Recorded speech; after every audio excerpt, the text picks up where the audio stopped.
The Miami Heat apparently have the lead in the Kevin Durant trade sweepstakes. Can they get it done? The Phoenix Suns may be lowering their asking price for a Kevin Durant trade.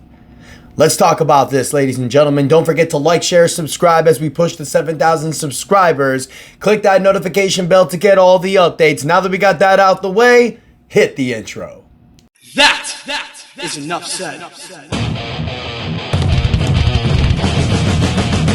What's up, Heat Nation? Your boy Ernest here, back with another Miami Heat Talk video. Before we get started, you guys, hope everybody's having a beautiful Wednesday so far. Remember, you guys, as long as you woke up today, you're already winning.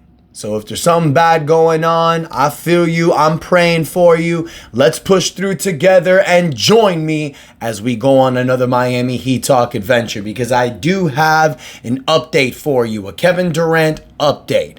Now, it was reported by Shams Charania, and I did touch on this a little bit yesterday, but it was reported by Shams Charania that the Houston Rockets and the Miami Heat are the more realistic landing spots for Kevin Durant.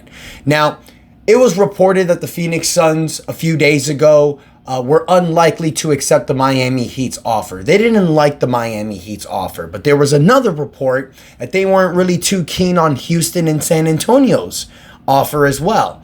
And then another report came out, and this was specifically from Shams Charania, where he said that the San Antonio Spurs weren't really aggressive for a Kevin Durant trade. Then after that, it was reported by Legion Hoops and multiple other sources as well, including Shams Charania, that the San Antonio Spurs can hold off on Kevin Durant and stockpile assets for a bigger star. I think they're going to really be stocking their assets for potentially a bigger move, a bigger player, someone who may fit their timeline. That's from Shams Charania. Now, I understand why San Antonio is doing this. It's like I mentioned yesterday, you guys. Victor Wembanyama, De'Aaron Fox, you have the second pick, Stephon Castle, you also have the 14th pick, you have a bunch of draft assets. That's something you use for a major superstar, like a Giannis Antetokounmpo, if he becomes available. I know San Antonio is looking at that. And remember, like I mentioned a few days ago, Giannis may not be looking to move as late as August, September, kind of like when Damian Lillard got traded a few years ago. He wants to lay out the land. He wants to see what's going on in the NBA. What's the market going to be like? He has that type of power. 30 years old, one of the best players in the NBA. So I understand what San Antonio is doing. But back to Kevin Durant, you guys. It was reported by Ethan Skolnick with the 5 Reasons Sports yesterday. He was on his podcast, and he did mention that trade talks kind of stalled between Miami and Phoenix. Reason why is because kind of what happened mid-season when they talked about Kevin Durant. Miami made an offer, Phoenix wanted more, Miami was like, no, we'll come back to this in the offseason. And kind of the same situation has happened again. And I feel like what's happening is that Phoenix kind of wants more than what the value is. They're trying to get back what they gave up for Kevin Durant when they traded him for 2023. But they need to realize that that's not going to happen.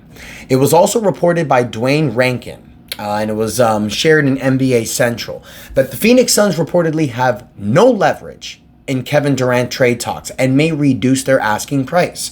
The Phoenix Suns may be placing too high of a value on Kevin Durant and might have to reduce their asking price in negotiating a trade.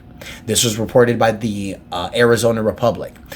The Suns have no leverage, in part because of Durant's age and because he wants to start fresh elsewhere, league source says. The idea of Durant returning to a team that entertained deals for him before the 2025 trade deadline isn't a pleasant one. End quote. They had a rift, guys, mid-season.